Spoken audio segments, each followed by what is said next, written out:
ఓం నమో నారాయణ, ఓం నమో నారాయణ, జై శ్రీమన్నారాయణ.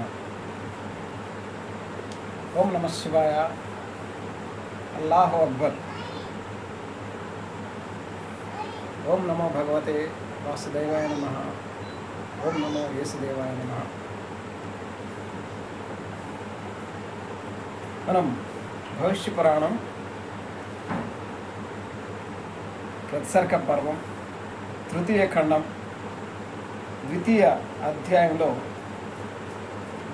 ఈశపుత్రుడు అంటే కుమారస్వామి లేదా స్కందదేవుడు లేదా యేసు అని పిలువబడే ఒక దేవుని కుమారుని గురించి, కన్యక గర్భంలో జన్మించిన ఒక దేవుని కుమారుని గురించి కలియుగంలో, ఇంతకుముందు చరిత్రలో పురాణంలో ఉన్నాయి, కానీ కలియుగంలో వారి యొక్క కుమారస్వామి ఏ విధంగా అవతరించారు ఒక కన్యక గర్భం ద్వారా అన్నది, దేవుని కుమారుడిగా అవతరించారు అన్నది, అది సుమారుగా ఆ టైంలో కాళిదాస కవి కూడా కుమార సంభవం అని ఒక సంస్కృతంలో ఒక పోయిట్రీ కవిత్వం కూడా రాశారు. అయితే యేసుకి యేసాసల్లం అని క్రైస్తవులు ముస్లిం అంటారు. యేసు ప్రభుల వారికి ముహమ్మద్ ప్రవక్తకి మధ్యలో 600 సంవత్సరాలు సమయం గ్యాప్ ఉంది. ఇప్పుడు మనం ఈ శాలివాహన చక్రవర్తికి యేసు ప్రభుల వారికి మధ్యన జరిగిన సంభాషణ చూసి, తర్వాత ఆయన శాలివాహన చక్రవర్తి మొహమ్మద్ ఈశపుత్రుడు స్థాపించిన మ్లేచ్ఛ ధర్మాన్ని, అంటే మ్లేచ్ఛ ధర్మాన్ని మేచ అని అంటుంటారు. ఈ మ్లేచ్ఛ ధర్మాన్ని స్థాపించడం వల్ల ఆయన మేచయ్య అని, దానివల్ల మెస్సయ్య అని పేరు కూడా వచ్చిందని కొంతమంది పండితుల అభిప్రాయం. ఈ మ్లేచ్ఛయ్య మెస్సయ్య అని, మెస్సయ్య వస్తాడు అని విధంగా, అందుకని ఇది మ్లేచ్ఛ ధర్మం అని కూడా కొంతమంది అంటుకుంటారు. తర్వాత అశ్వమేధ సాక్రిఫైస్, అప్పుడు ఆయన మరలా భారతదేశానికి వచ్చి ఇతను అశ్వమేధ యజ్ఞం చేశారు. చేసిన తర్వాత ఆయన స్వర్గారోహణ చేశారు.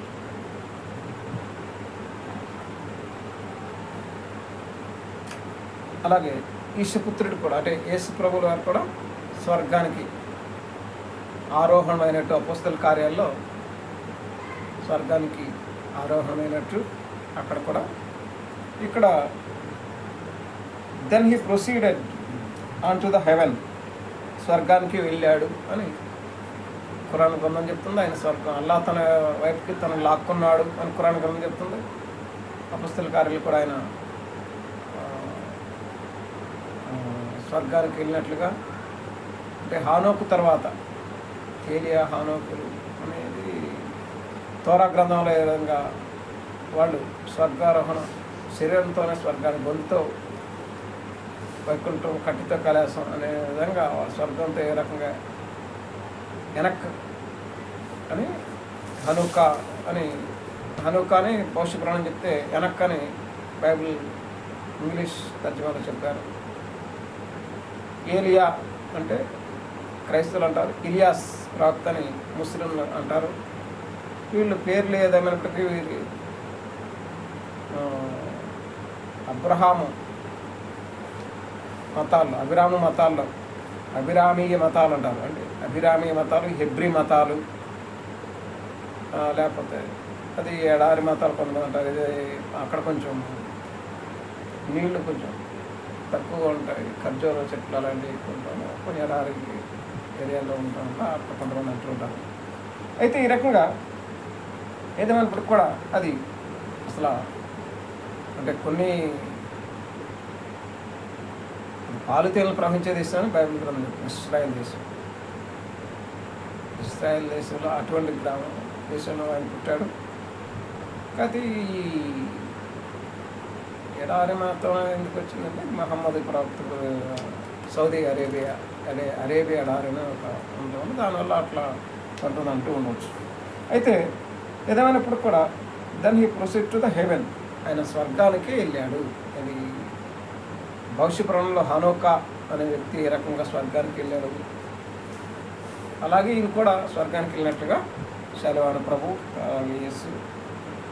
After the departure whatever happened is going out to be related by me, you please listen. Chapter 3 3వ అధ్యాయం మొదలుపెట్టు మనం మొదలు పెట్టుకుందాం. ఇంతవరకు నారాయణ నమస్కృతి నరంచేగనవృత్తం దేవీ సరస్వతి వ్యాసం తత్వం ఘిరయత్. ఇప్పుడు ఇంతవరకు మనం జరిగింది చూసాం. ఇప్పుడు చాప్టర్ 3వ అధ్యాయంలోకి మనం వస్తున్నాం. Sota said, in the family of Shalivahana, 10 kings were born and ruled for 500 years. ఈ శాలివాహన చక్రవర్తి అంటే వాళ్ళలో చివరి శక్తి గౌతమి పుత్ర శాతకర్ణి అని ఒక ఆయన వచ్చారు. అయితే అది బాలకృష్ణ గారు ఆ సినిమా నటించారు. ఆయన చివరి శాలివాహన చక్రవర్తి లేకపోతే శాతవాహన చక్రవర్తి ఇద్దరు ఒకటే అని నా అభిప్రాయం, పండితుల అభిప్రాయం. అయితే ఆ చివరి ఆయన గౌతమి పుత్ర శాతకర్ణి. అంటే ఏంటి స్త్రీల బట్టి పేరు ఎట్లాగ ఎందుకు మారుతుందంటే గౌతమి పుత్ర శాతకర్ణి అంటే అది ఒక తల్లికి గౌతమి అనే ఆవిడ అతను పెంచడం వల్ల గౌతమి పుత్రుడు. అలాగే గౌతమ బుద్ధుడు కూడా మాయావతి శుద్ధోదరుడు. ఆ వాళ్ళ తల్లి పుట్టిన తర్వాత వెంటనే చనిపోవడం వల్ల గౌతమి అని ఆవిడ బుద్ధుడిని పెంచడం వల్ల గౌతమి పుత్రుడు అయ్యాడు ఆయన కూడా. అట్లాగే ఈ శాలివాహన చివరి మన ఆంధ్రాకి సంబంధించిందే అంటుంటారు ఎక్కువ. శాతవాహన సామ్రాజ్యం ఆంధ్రుల్లో మొట్టమొదటిసారిగా పరిపాలించడం అనేది ఈ శాతవాహన శకంలో జరుగుతుంది. 10 kings were born, 10 రాజ్యాలు వచ్చినాయి. ఇది విక్రమాదిత్యుడు అయిపోయాడు, శాలివాహన రాజు అయిపోయాడు, వీళ్ళందరూ స్వర్గానికి వెళ్ళిపోయారు. తర్వాత 10 మంది రాజ్యాలు పరిపాలించారు. 500 years, 500 సంవత్సరాలు గడిచిపోయింది. They proceeded on to the haven in due course of time. వీళ్ళందరూ కూడా స్వర్గానికి వెళ్ళిపోయారు. During the time of their rule the old traditions gradually declined and ultimately faded out. పాత సాంప్రదాయాలన్నీ గతించిపోయాయి. అంటే భగవంతుడు కూడా అవసరం లేనివి కొన్ని సాంప్రదాయాల్ని ఆయన భూమి మీద తీసేస్తుంటారు. అందుకని అవి నశించిపోయాయి. అర్థం లేని సాంప్రదాయాల వల్ల మనకు అంత ప్రయోజనం ఉండకపోవచ్చు. So much so that during the time of the last king Bhoja, వీళ్ళలో ఈ శాలివాహన చక్రవర్తిలో ఒక భోజరాజుడు the traditions fade out completely. పూర్తిగా సాంప్రదాయాలు ఫేడ్ అవుట్ అయిపోయింది, నశించిపోయింది. Observe the traditions getting disappearing so fast. సాంప్రదాయాలు నశించుకోవడం ఉంటాయి. వెలారస్ king started on the world conquest. ప్రపంచాన్ని జయించాలని ఆయన విజయ విహారం చేస్తున్నారు. He was accompanied by Kalidasa together with the army of 10,000 soldiers. 10,000 మంది ఆర్మీని సైన్యాన్ని వేసుకొని అలాంగ్ విత్ కాళిదాస. ఇక్కడ కాళిదాస మహాకవి కాళిదాసు అంటే క్రీస్తు సమయంలో కూడా ఒక కాళిదాసు ఉంటారని విక్రమాదిత్య సంస్థానంలో. అలాగే ఈ ముహమ్మద్ గారి సమయంలో కూడా ఒక కాళిదాసు ఉంటారు. ముహమ్మద్ సల్లల్లాహు అలైహి వసల్లం వారు, ముహమ్మద్ అసల్లం వారు అంటే ఈసా అసల్లం వారి సమయంలో ఒక కాళిదాసు ఉంటారు. ముహమ్మద్ అసల్లం వారి సమయంలో ఒక కాళిదాసు ఉంటారు. 600 సంవత్సరాల గ్యాప్ ఉంటారు. అయితే ఈ కాళిదాసుని ఆయన వెంట తీసుకుని వెళ్తారు. Together with he made other Brahmanas also to accompany with him. Kalidasa అతను ఇతర బ్రాహ్మణులు కూడా. Reach beyond the river Sindhu నది దాటి, అంటే మన పాకిస్తాన్కి మనకి ఇండియాకి మధ్యలో సింధు నది ప్రవహిస్తుంది. దాన్ని దాటి అవతలకి వెళ్తారు. అట్లా వెళ్తే ఇంకా ముందుకు వెళ్తే సౌదీ అరేబియా ప్రదేశం వస్తుంది.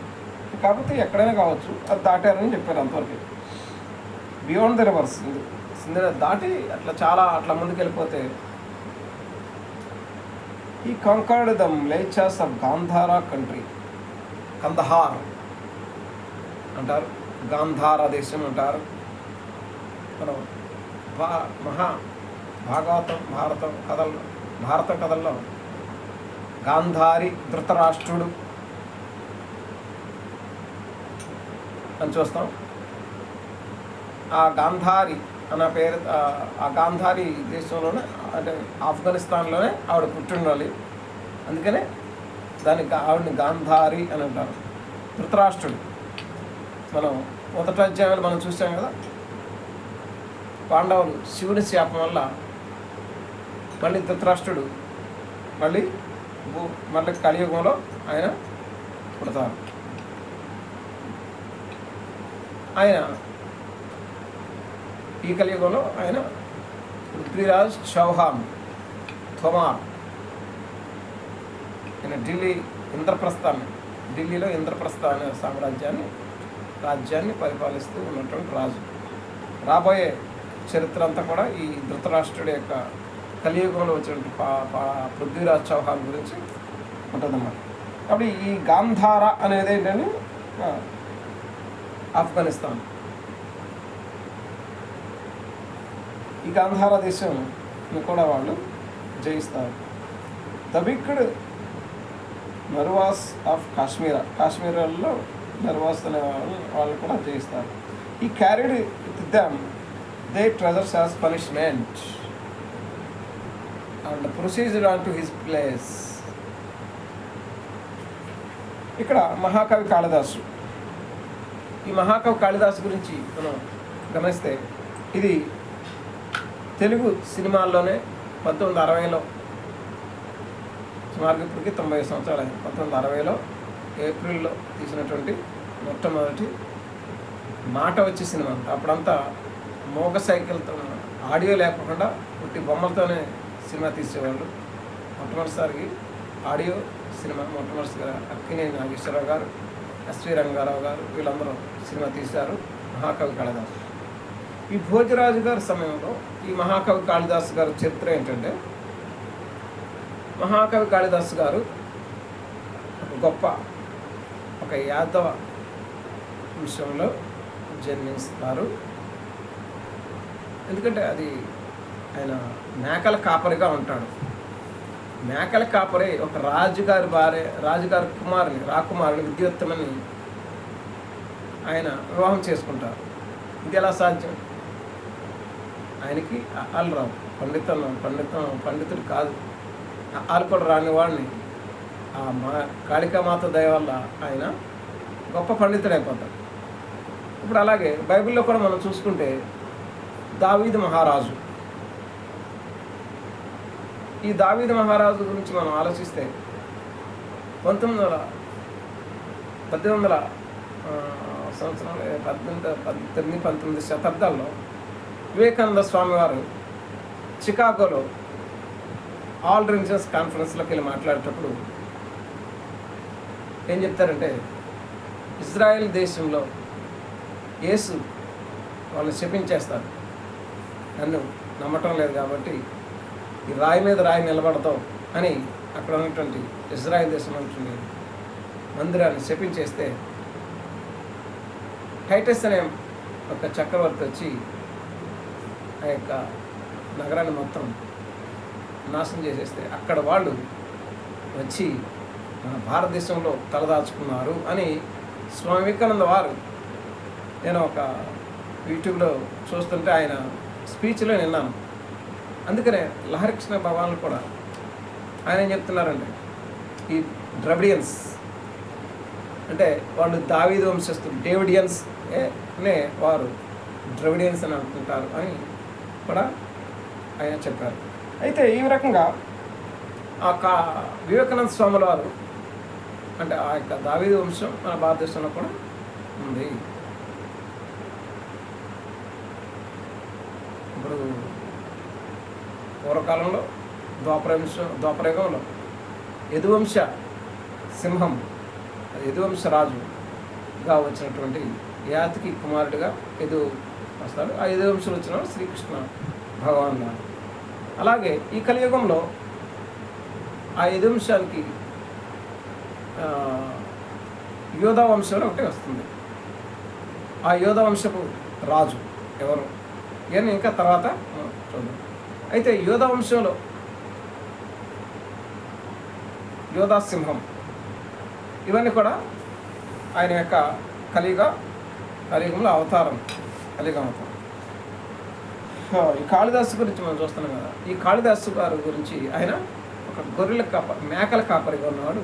రాజుగారు మనం ఎట్లయ్యాడు, రాణిగారి కూతురుని ఎలా చేసుకోగలిగాడు. అలాగే దావీదు అనే దావీదు అంటే బైబిల్లో ఆయన దావీదు, తెలుగులో, ఇంగ్లీష్లో డేవిడ్, అరబిక్లో దావూద్ అస్సలాం, ఇట్లా ఒకే పేరుతో కలిగిన వ్యక్తి అన్ని గ్రంథాలు ఉన్నాయి. మనం అన్ని ద్రవిడియన్స్ అంటాం, డేవిడియన్స్. అయితే ఈ దావీదు ఒక గొర్రెల కాపరిగా ఉన్నప్పుడు ఆయన గొప్ప రాజుగా ఆయన మారుతాడు, చిన్నగా గొప్ప రాజుగా ఉంటాడు. అలాగే ఈ కాళిదాసు గారు కూడా మేకల కాపరిగా ఉండి ఒక రాజుగారిని ఎట్లా పెళ్లి చేసుకుంటాడు అంటే, మహాకవి కాళిదాసు చిత్రంలో చూస్తే కానీ ఆయన చరిత్ర తెలియలేదు. ఆవిడ ఒక విద్యుత్మ రాజుగారి కూతురు సంస్కృతంలో మహాపండితులు. అక్కడున్న పండితులను ఓడించేస్తే ఆవిడ నన్ను పెళ్లి చేసుకోవాలంటే అతను నాకన్నా గొప్పగా పండితుడై ఉండాలి అన్న ఇదితో ఉంటుంది. అప్పుడు ఎవరో ఆవిడ మించిన పండితులు ఎవరు దొరకట్లేదు. వీళ్ళందరూ పండితులంతా ఒక కుట్ర పండుతారన్నమాట. ఈవిడ తిక్క వదిలించడానికి ఒక పామరుని తీసుకొచ్చి, ఏమి చదువురాను తీసుకొచ్చి కూర్చోబెడతారు. వాళ్ళు ఏది చెప్పమంటే అది చెప్తారు. తను ఏదేదో చెప్తాడో చెప్పేసి మాయ మాటలు చెప్పేసి గొప్ప మహా పండితులు అని చెప్పేసి మాయ మాటలే పెళ్లి చేసేస్తారు. ఏదేమైనప్పటికీ అక్కడ మాయ వెళ్తారో అక్కడ పెళ్ళి అనేది జరిగింది. పెళ్లి జరిగిన తర్వాత ఆవిడకి అప్పుడు తెలిసింది, ఈయన పరమ పండితుడు కాదు, పరమ అక్షరాలు కూడా రానటువంటి మూర్ఖుడు, వాళ్ళు కూడా రావు తినికి. అయితే ఇక అతను ఏం చేయలేక భగవంతుడిని, కాళికామాతని ప్రార్థన చేస్తే అప్పుడు కాళికామాత ఆశీర్వదించుతుంది. నీకేం కావాలో వరం కావాలంటే పూర్వం ఉన్న జ్ఞాపకాలు పోయి కొత్త జ్ఞానం కావాలంటాడు. వెంటనే తన భార్యను మర్చిపోతాడు, తన జీవితాన్ని మొత్తం మర్చిపోయి గొప్ప పండితుల జ్ఞానం వచ్చేస్తుంది. దేశాలన్నీ తిరుగుతుంటాడు. రాజుగారి భార్య అనే తన భార్య అనే సంగతి కూడా తను మర్చిపోతాడు అనమాట. అన్ని దేశాలు తిరుగుతూ ఉంటాడు. అప్పుడు భోజరాజు గారి సంస్థానంకి వెళ్ళిపోయి అక్కడ కుమార సంభవం, మేఘ సందేశం, ఇలా ఇటువంటి అనేక రాస్తాడు. అప్పుడు ఈ రాజు తను ఎవరైతే మర్చిపోయాడో ఆవిడ మళ్ళీ ఎత్తుకుంటూ వెళ్ళి పలానా చాట ఉన్నాడని తెలుసుకొని ఆయన దగ్గరే ఒక శిష్యురాలిగా చేరుతుంది ఈ రాజుగారి భార్య. కానీ తన భార్య సంగతి తెలియదు. తను ప్రేమిస్తున్నట్లుగా ప్రేమిస్తే తర్వాత అయితే మరలా పెళ్లి చేసుకోవాలని చూస్తారు. అప్పుడు ఆవిడ చాలా బాధపడుతుంటుంది. తల్లి, నా భర్తనే మళ్ళీ నేను పెళ్లి చేసుకోవాలా ఏమిటి? ఆయనకి నేనే తన భార్యని గుర్తు చేయి తల్లి అని మరలా ప్రార్థించినప్పుడు అప్పుడు మరలా కాళికామాత తనకు మళ్ళగా పూర్వ మర్చిపోయినని జ్ఞాపకం చేసి అప్పుడు తను మరలా తన పూర్వ జన్మ కాదు, అంతకుముందు ఏదైతే వరానికి కాళికామాత వరం ఇచ్చేదానికి ముందు ఏ రకంగా అయితే తనకి జరిగింది అంత ఉందో అది మళ్ళీ గుర్తుకొచ్చి అప్పుడు మరలా తను తన సొంత వారికి తన గుర్తుకొస్తుంది అనమాట. అక్కడితో ఆ సినిమా అయిపోయింది. అయితే ఈ కాళిదాసు ఏ కాళిదాసు అయితే భోజరాజ ఆస్థానంలో మహాకవిగా ఉన్నాడు ఆ కాళిదాసు అంటే విక్రమాదిత్య కాలంలో నవరత్నాల్లో ఒకరిగా ఉన్నటువంటి ఆ కాళిదాసు కాదు. ఈయన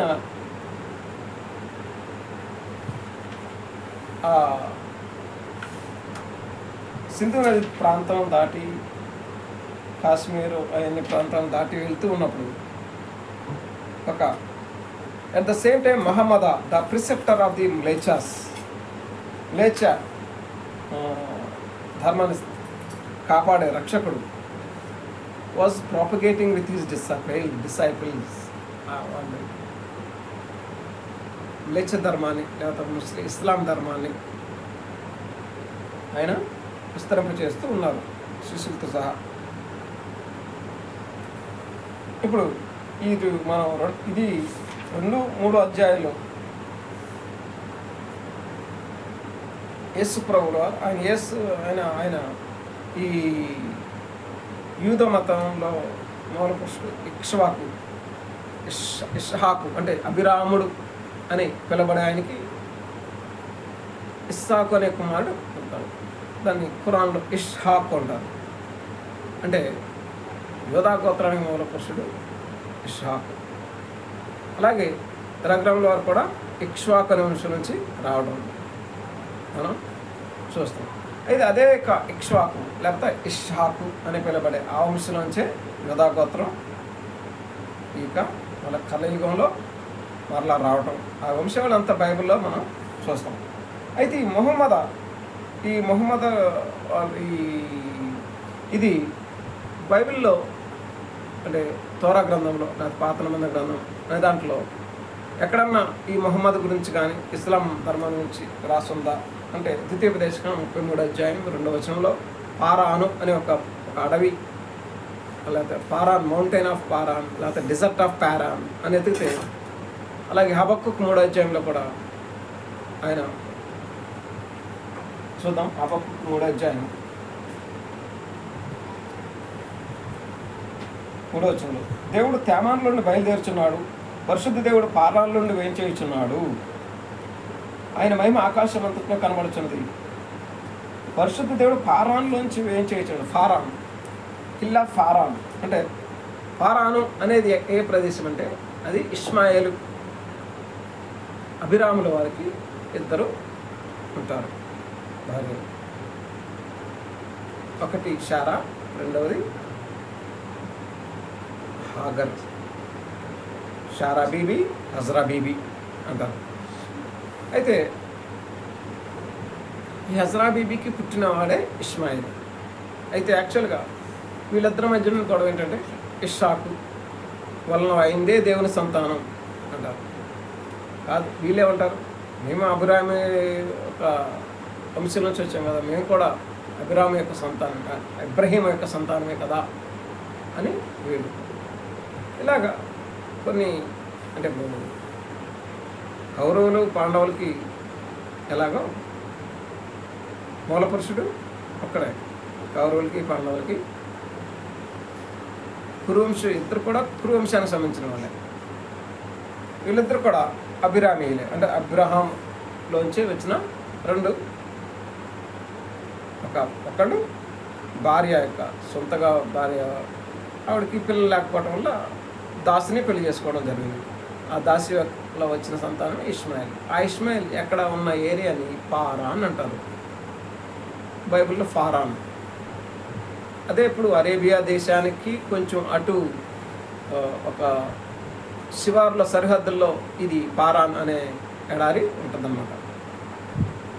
అందుకని ద్వితీయోపదేశకాండం 33:2 అధ్యాయంలో, అలాగే హబక్కుకు 3వ అధ్యాయం 3వ వచనంలో ఈ పారాన్ గురించి, దేశం గురించి పరిశుద్ధ దేవుడు పారాన్లోంచి వేయించున్నాడు. అది ఎవరో కాదు, ఆ పారాన్ ఇష్మాయిలీ వీడైనటువంటి ఆ యొక్క వంశంలోంచి వచ్చిన వాడే ఈ ముహమ్మద్. కాబట్టి ముహమ్మద్ గురించి ఈశాస్త్రం అంటే క్రైస్తవులకు సంబంధించిన యేసుప్రభువు వారు చెప్పారు అంటారు. దివ్య ఖురాన్ గ్రంథం 661 అస్సఫ్ సూరా 6వ ఆయత్తులో ఏం రాస్తుందంటే, మరియమ్మ కుమారుడు ఈసా అన్న మాటలను జ్ఞాపకం తెచ్చుకో. నేను ఈ అంతా ఖురాన్ గ్రంథం అంతా ఎత్తుకుతున్నప్పుడు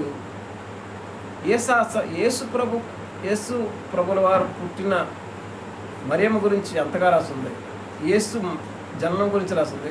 ముహమ్మద్ జన్మం గురించి ఖురాన్ గ్రంథం ఎక్కడ కూడా నాకు దొరకలేదు. ఏ రోజున పుట్టాడని కానీ ఎక్కడ పుట్టాడని ఖురాన్ మొత్తం ఎత్తికితే ఆయన భర్త గురించి, ఆయన జన్మం గురించి అక్కడ వ్రాయబడకపోవడం విశేషం.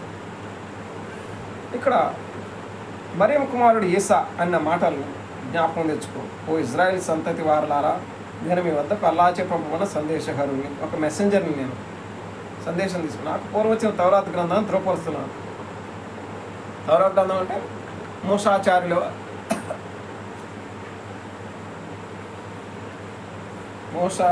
వారు స్థాపించిన గ్రంథాన్ని తౌరాత్ గ్రంథం అంటారు.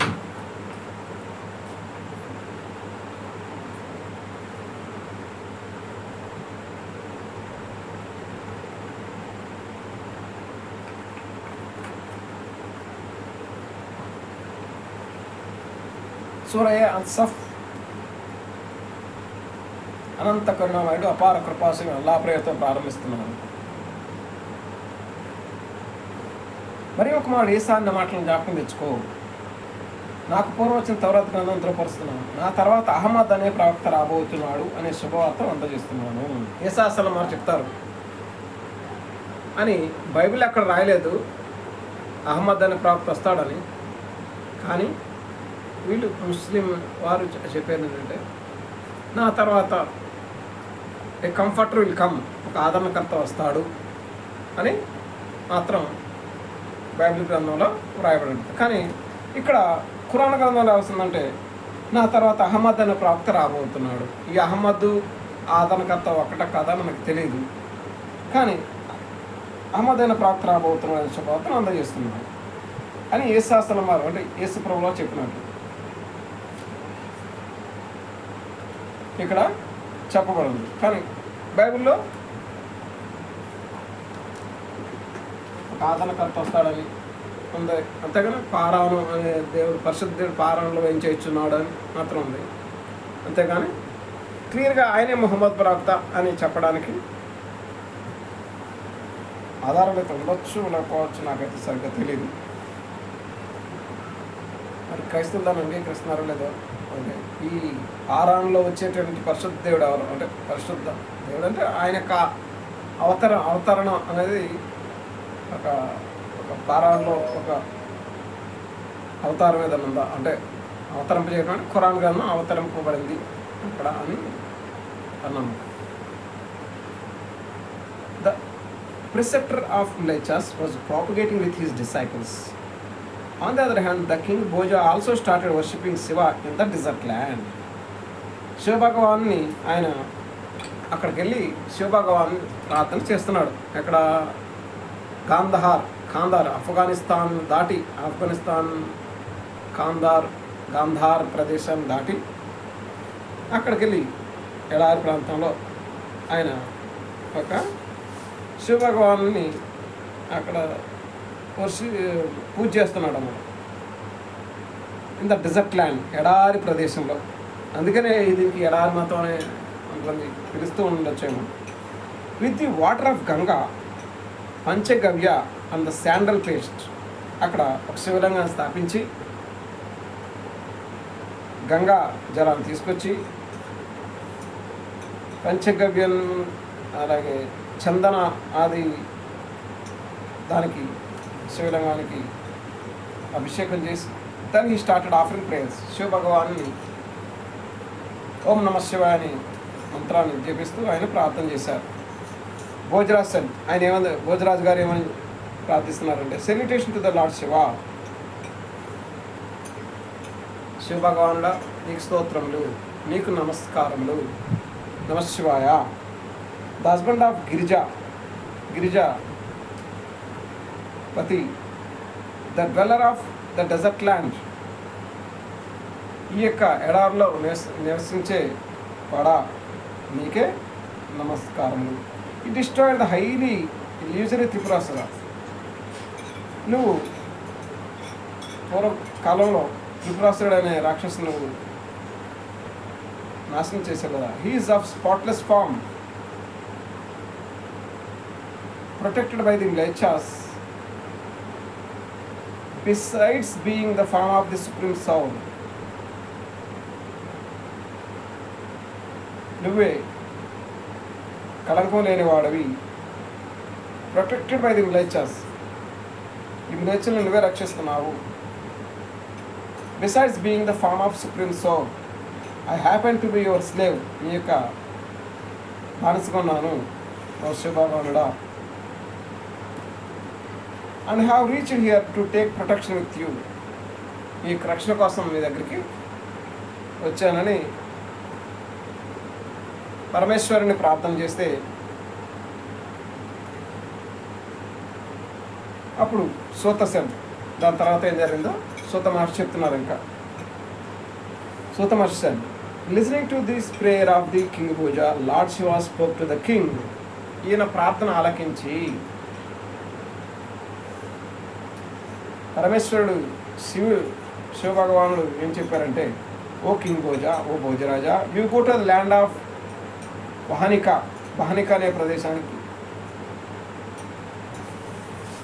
In the Mahakaleshwara region, Ujjayini దగ్గర ఉన్నట్టు అక్కడ వహానికా అనే ప్రదేశానికి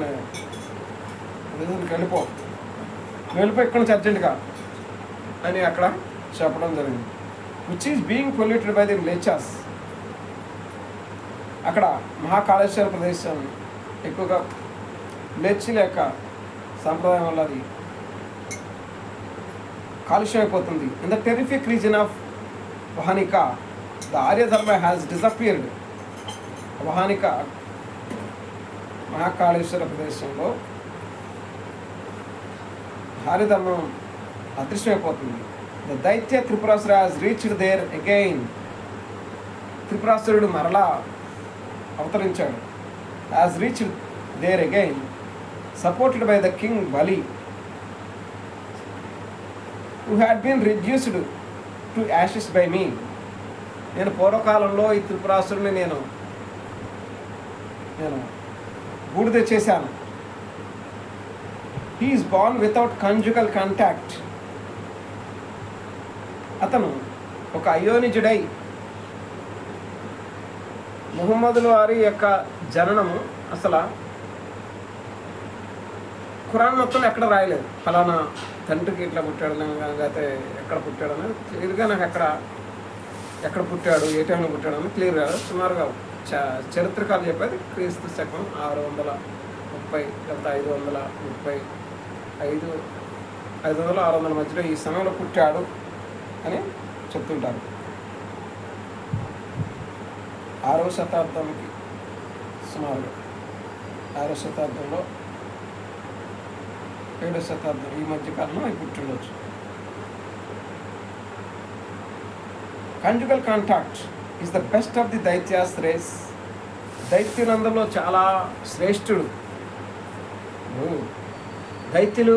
ఈ దైత్యులు ఆదిత్యులు అని ఎవరంటే కశ్యప ప్రజాపతికి ఇద్దరు దితి అదితి అని ఇద్దరు భార్యలు ఉన్నారు. అలాగే ఇప్పుడు మనం ఈ కలియుగంలో కూడా చూస్తే అభిరామ్ అని భవిష్య పురాణం చెప్పింది. అబ్రహాము, అబ్రాము, రహాము, రహీము, రహీము, రామ్.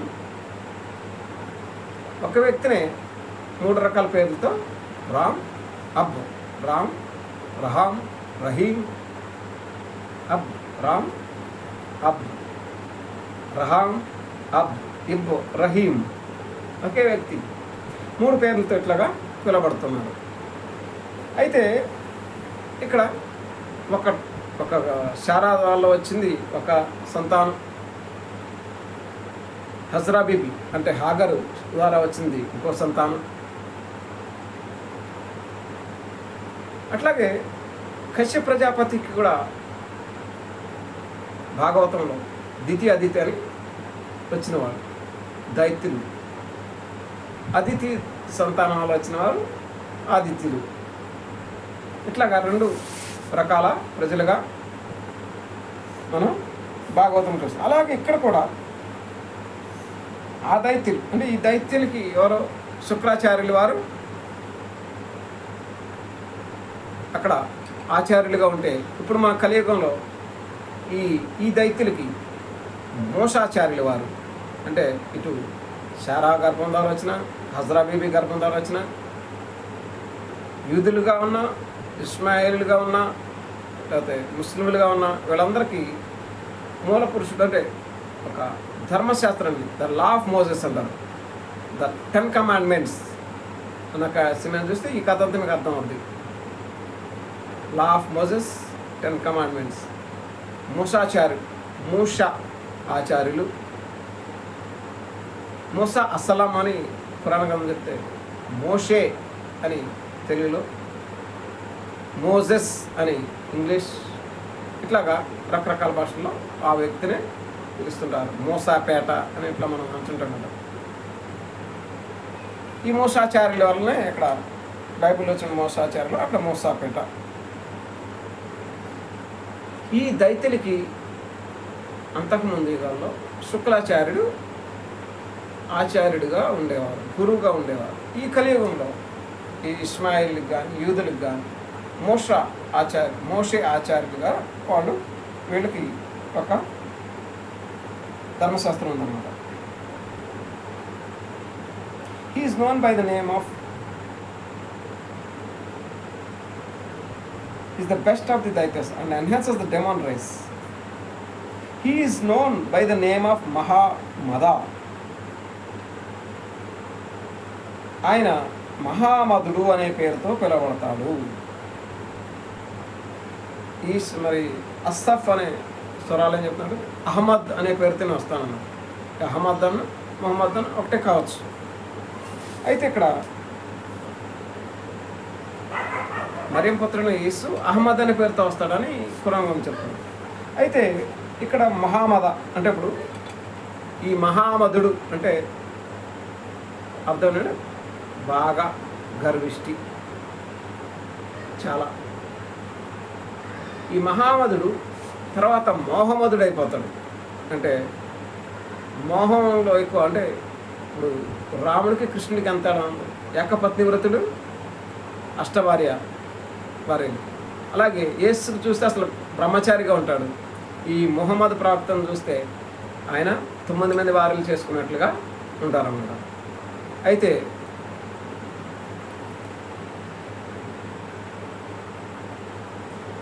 ఈ మహామధుడు మొహమ్మద్ అని కూడా పిలువబడుతున్నాడు. Is known by the name of Mahamada, who always. ఇప్పుడు మన్మధుడు అని కొంతమంది అంటారు. కామాసురుడు, విష్ణువు కూడా కామాసురుడు రూపంలో వచ్చాడని కూడా కొన్ని పురాణాలు చెప్తున్నాయి. మన్మధుడు, లేకపోతే మోహమధుడు, లేకపోతే మహామధుడు, ఇట్లాగా he is known by the name Mahamadhu, who always practices the Pishacha activities. Therefore, you should not stay in the country of the Pishacha. ఈ పిశాచ అనే దేశంలో నువ్వు ఉండకు, నువ్వు get out of from here. అంటే ఇప్పుడు యేసుని గురించి కూడా కొన్ని ప్రదేశాల్లో యేసుని చంపడానికి వచ్చినప్పుడు, ఇక్కడి నుంచి అర్జెంటుగా వెళ్ళిపో, ఇక్కడి నుంచి నువ్వు వెళ్ళిపో, నేను చంపడానికి వాళ్ళు వస్తున్నారు అన్నట్లు అక్కడ ఒక దూత వచ్చి చెప్తుంటారు. అట్లాగే ఇక్కడ కూడా నువ్వు వెంటనే ఎక్కడి నుంచి వెళ్ళిపో,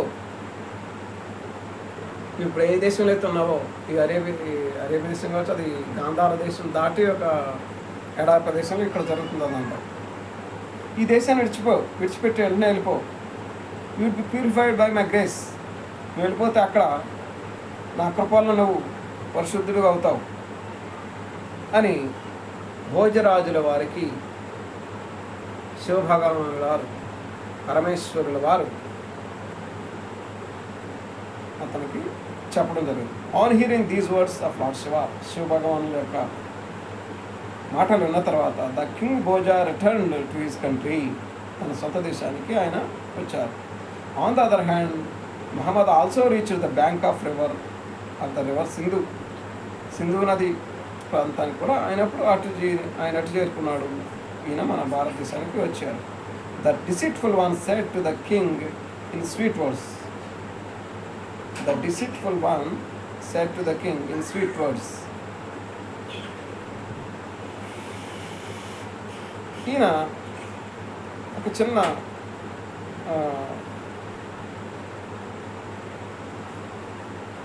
అంటే మహామధుడు అన్నాం కదా, కొంచెం గర్వంతో మహామధుడు చాలా గర్విస్తాను, పేర్లను గర్విస్తుంది. ఈయన భోజరాజు గారితో చిన్న మాట అంటాడంట, అనకూడని మాట ఏదో అంటాడు. ఏమంటాడు? ఓ లార్డ్, ఓ భోజరాజు గారు, your gods are my slaves and they live on my left over. మీ దేవుళ్ళు అంటే దేవతలు అనబడే వాళ్ళు నాకు స్లేవ్స్ అని అంటాడు. అందుకని ఇంకా పేరు ఎందుకు వచ్చిందా అని అర్థం చేసుకుంటే కొంచెం గర్వంతో మాట్లాడుతున్నట్టుగా, అందుకే నేను మహామధు అని పేరు రావడం కూడా కారణం అదే. On hearing and observing this the king was immensely surprised. ఇప్పుడు దేవతలో అంటే ఇప్పుడు వీరబ్రహ్మగా జీవ చరిత్ర మనం చూస్తే వీళ్ళందరూ పోలేరు అని ముక్తే, పోలేరు నాకు చుట్టు తీసిరా, బీడి తీసిరా అంటారు, చుట్టు కాల్చడానికి అగ్గిపెట్టి తీసిరా అనేది అట్లాగా చెప్పడం జరుగుతుంటుంది. అయితే ఈ విధంగా అనటం వల్ల ఆయన భోజరాజు గారు ఆశ్చర్యపోతాడు. He also thought of embracing them లేచేదమ్మా. అబ్బా, వీరబ్రహ్మం గారు లాగా, అంటే వీరబ్రహ్మ గారు ఇంకా అప్పటికి పుట్టలేదు, అటువంటి చెప్పేటప్పటికల్లా అయితే మనం కూడా ఈ మతంలోకి జాయిన్ అయితే బాగుంటుందేమో అని అనుకున్నాడంట. కానీ శివభగవానుడు అని చెప్పారు, నువ్వు దీంట్లో జాయిన్ అవ్వకు, ఈ మతంలో జాయిన్ అవ్వకు. అట్లాగే నాకు తెలిసిన లహరికృష్ణ భగవాన్ గారు, ఆయన కూడా భగవానుడికి కనిపించి ఈ క్రైస్తవ మతంలో నువ్వు ఏ క్రైస్తవ మత సంఘంలో జాయిన్ అవ్వద్దు అని భగవానుడు లహరికృష్ణ గారికి కూడా చెప్పినట్లు నేను చాలాసార్లు విన్నాను. అట్లాగే ఇప్పుడు ఇక్కడ కూడా శివ భగవానుడు ఏం చెప్తున్నారంటే, నువ్వు ఈ యొక్క మ్లేచ్ఛ మతంలో జాయిన్ అవ్వద్దు అని అక్కడ చెప్పడం. కానీ ఈయన అబ్బో నీ చాలా మతం గొప్పది, నువ్వు ఇట్లాగా యువర్ గాడ్స్ ఆర్ మైస్లే, నీ దేవతలు నాకు సేవకులుగా ఉన్నారు అని చెప్పేటప్పుడు ఎంబ్రేసింగ్ ద మ్లేచ్ఛధర్మంలో ఒక జాయిన్ అవుదామా అని అనుకున్నాడంట. At the same time the Kalidas spoke in anger to Muhammad. అప్పుడు ఆ మహమ్మద్ గారిని చూసి చాలా కోపం వచ్చిందంట. ఎంతైతే మాత్రం మా మతాన్ని ఇట్లా అంటావా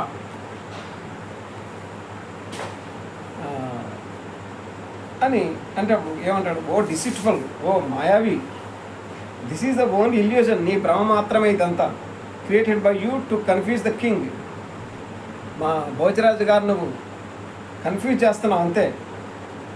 there four I shall kill the deceitful person like you, నీలాంటి వాళ్ళు నేను చంపేస్తాను అని మహాకవి కాళిదాసు వారు. ఈ మహాకవి కాళిదాసు ఎవరు అంటే సాక్షాత్తు కాళికామాత యొక్క అవతారమే. కాళికామాత యొక్క అవతారమే. ఇంకా గురు గ్రంథ్ సాహిబ్లో చూస్తే అసలు బ్రహ్మ అవతారాల్లో ఒక అవతారమని గురు గ్రంథ్ సాహిబ్లో దీని గురించి చెప్తున్నారు, కాళిదాసు గురించి. అయితే ఇక్కడ ఈ కాళికామాత యొక్క అవతారం అంటే కాళికామాత ఆయనలో ఉండి పలికించింది అనమాట. ఒరే మూర్ఖుడా, ఓ మాయావి, మోసం చేసేవాడా, ఇదంతా నీ భ్రమరా అని, నువ్వు రాజుగారిని నువ్వు మోసం చేస్తావా అని ఒక తిట్టడం అనేది అక్కడ జరిగింది. Therefore I shall kill the deceitful person like you, నీలాంటి వాళ్ళు నేను చంపేస్తాను అని అక్కడ కాళికామాత ఆయన నోట్లోంచి అక్కడ పలికించినట్లుగా మనం గమనిస్తాం. చంపేస్తాం. ద స్పీకింగ్ ద బ్రాహ్మణ కాళిదాస రిసైటెడ్ ద నవర్ణ మంత్ర అంటే నారాయణ మంత్రాన్ని అక్కడ ఇప్పుడు మనం భక్తితో ఏమి ఆచారాలు చేస్తున్నాం, ఆత్మశుద్ధి లేని ఆచారం అది ఎలా, బాణశుద్ధి లేని పాకం అది ఎలా. ఆత్మశుద్ధి ఉండి మనం ఆచారం కాకుండా ఆయన మంత్రాన్ని, మనం నారాయణ మంత్రాన్ని, శ్రీమంత్రాన్ని, శ్రీమన్నారాయణ మంత్రాన్ని రోజుకి 108 సార్లు ఉదయ సంధ్య వేళల్లో, త్రిసంధ్యలలో చేస్తే ఎంతో మంచి పుణ్యం కలుగుతుంది. మీరు ఏమీ ఆచారాలు చేసిన అవసరం లేదు. ఆయన కాళిదాస్ గారు ఏం చేస్తారు, మంత్రాన్ని జపించాడు. ఎన్నిసార్లు? 1000 times, 1000 సార్లు మంత్రాన్ని, నారాయణ మంత్రం, నవర్ణ మంత్రం అంటే నవర్ణ మంత్రం అంటే నారాయణ యొక్క మంత్రాన్ని 1000 సార్లు ఆయన జపించారు. అప్పుడు మనకు విరోధులు ఎవరైనా వాళ్ళు ఇప్పుడు నాశనం అయిపోతారని అక్కడ మంత్రానికి కొన్ని ఫలితాలు ఉంటాయి. And started pouring offering in the fire. ఆ యొక్క అగ్నిలో ఆ యొక్క ఆజ్యం పోశారు అన్నమాట. Getting reduced to Ashes with the same he became the God of the villages. ఆయన వెంటనే మహమ్మదుల వారు ఆయన బూడిదైపోయారు. వెంటనే అవ్వలేదు, కానీ చరిత్రలో చూస్తే ఇక్కడ పురాణానికి రాసింది, చరిత్రలో చూస్తే అసలు ఆయన మహమ్మద్ ప్రవక్తల వారు ఎలా చనిపోయారు అనేది చూస్తే ఆయనకి ఎవరో తెలిసిన వారో తెలియని వారో విషం ఇచ్చి అతన్ని చంపేశారు. తర్వాత ఆయన బూడిద, ఆ రకంగా చనిపోయి ఈ రకంగా చనిపోయిన ఎలా అయినా బూడిద అంటే బూడిద అవటం అంటే బూడిద అవ్వలేదు, కానీ వాళ్ళు అక్కడ సమాధి చేసి ఉండొచ్చు. చనిపోయారనే కదా అర్థం అక్కడ.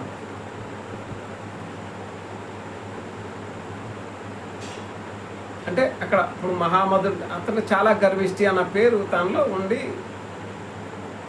ఒకవేళ అలా అయినా అలా అనకుండా ఉంటే బాగుండేది. అట్లా కొన్ని కొన్ని చూసి వేరే మతాలని, అంటే ఒక బైబిల్ మిషన్ స్టాఫ్ చెప్తాడు ఒక ఆయన, బైబిల్ మిషన్ ఫౌండర్ అయిన, ఏ మతాన్ని కానీ ద్వేషించవద్దు, ఏ మతాన్ని కానీ ఏ డినామినేషన్ కానీ మత శాఖలను కానీ ద్వేషించవద్దు, దూషించవద్దు. తెలియని విషయాలు దేవుణ్ణి అడిగి తెలుసుకోవాలి అని ఒక మంచి, అది నాకు ఎప్పుడు గుర్తుకొస్తుంది అనమాట. తెలియని విషయాలు దేవుణ్ణి అడిగి తెలుసుకోవాలి, అంతేగాని ఇది జొరాష్ట్ర మతమా, ఇది పార్షిక మతమా, లేకపోతే ఇది బౌద్ధ మతమా, లేకపోతే ఇది మహావీర మతమా, లేకపోతే జైన మతమా, లేకపోతే సిక్ మతమా, లేకపోతే అసలు ఒక సాయిబాబా చెప్తుంటారు, ఒక అరగంట సేపు ఆయన చెప్తారండి. కలియుగంలో వచ్చిన అందరు అవతారాలను, ప్రవక్తలు, గురువులు, కలియుగంలో వచ్చిన ప్రవక్తలు అందరి గురించి చెప్తూ సమస్త మతముల సారమే సాయి మతం అంటాడు అన్నమాట. అంటే వాళ్ళు ఏ మతాన్ని కూడా ద్వేషించటం లేదు. అలాగే మనం కూడా ఈ బౌవిల్ మోషన్ ఫౌండర్, ఆయన పేరు నాకు సరిగ్గా గుర్తులేదు, ఆయన చెప్పిన మాట, ఏ మతాన్ని కానీ ఏ మత శాఖని కానీ ద్వేషించవద్దు, దూషించవద్దు, తెలియని విషయాలు దేవుని అడిగి తెలుసుకోవాలి అని మనం ఇక్కడ గమనించుకోవాలి. కానీ ఏకేశ్వరోపాసన చేస్తారు ఈ మా ఇస్లామీయులు. ఏకేశ్వరోపాసన, ఈశ్వరుడు ఒక్కడే, అంటే భగవంతుడు ఒక్కడే, అల్లా ఈశ్వర్ ఏక్ హై అంటారు. లా ఇలాహ ఇల్లల్లాహ్, లా అనే తప్పు నుంచి వేరే దేవుడు లేనే లేడు. ఆ లా అనే పేరుతో రాబోయే కాలంలో కల్కి మహావతారుడు వస్తాడు. లా ఇలాహ ఇల్లల్లాహ్ ముహమ్మద్ రసూల్, ముహమ్మద్ అతను రసూల్, అతని యొక్క సేవకుడు. లా ఇలాహ ఇల్లల్లాహ్, లా అనే పేరుతో తప్పు నుంచి వేరే దేవుడు లేనే లేడు. ఈ లా గురించి మనం రాబోయే చాప్టర్లో వస్తుంది. ఈ లా అనే అక్షరంతో ఎవరు వస్తారు, ఆయన గురించి ఎవరెవరు ఏ విధంగా ప్రవచించారు, ఆయన ఏ విధంగా కలియుగాన్ని ముగించేశారు, ఏ విధంగా సత్యయుగం ఆరంభమైంది రాబోయే చాప్టర్లో మనం గమనిస్తాం. ఓం నమో నారాయణ, ఓం నమో నారాయణ, జై శ్రీమన్నారాయణ.